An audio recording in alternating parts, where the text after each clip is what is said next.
Elastic recoil, adding ridiculous power to your hooks using some simple muscle science. So look, this applies more so to hooks than any other strike, but there are other circumstances in which it can apply. The reason why it works so well for hooks is because a hook is actually a pulling punch, more or less. Like a straight punch, you're basically pushing your hand out.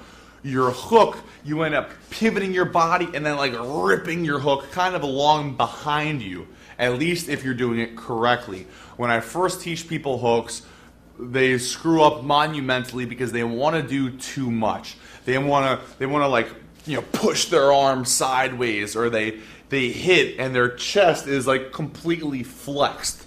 You don't want to flex your chest. You want to stretch your chest like a rubber band, thus the term elastic recoil.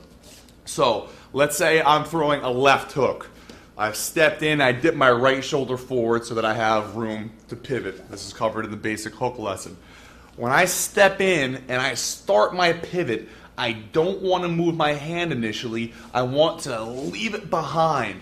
Now in that moment, right there, my chest has stretched to a ridiculous degree, not unlike a big, huge, thick rubber band that builds up a ton of elastic energy which is going to snap into place. Take a look at this big old fat rubber band that I have right here. When I build up potential energy by yanking on this thing, it yanks my hands right back down.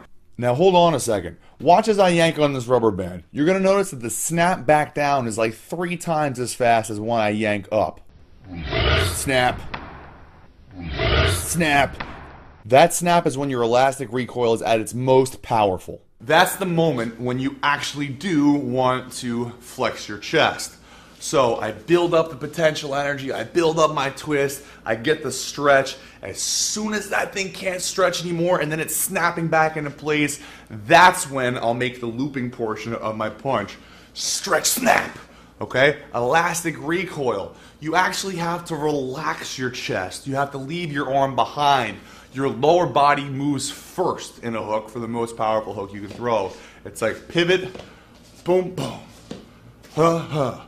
You can build a ton of power just by pivoting your body, letting your chest stretch, and doing little stuff like this. Then you do it in a heavy bag. 1, 2, 1, 2.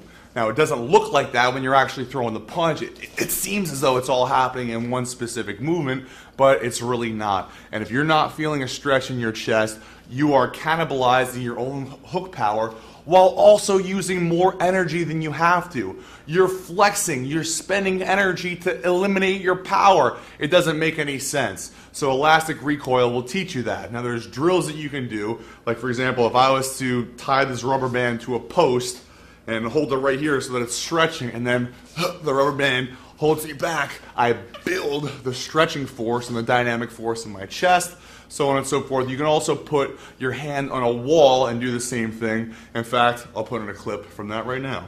This is going to be a good anchor for my fist. So I'm going to put my hand on the side of this pad. This is a squishy pad. You can use a wall, I don't care what you use. But I put my fist here, and then I'm going to pivot.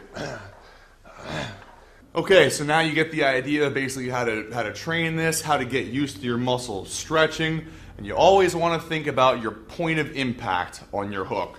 Your chest should be through, your body should be stretching pretty much the moment that your hook is landing. You might want to land an inch or two in front of that because you started your pull, but for the most part, the hook is going to be dragged behind you. Again, a pulling punch.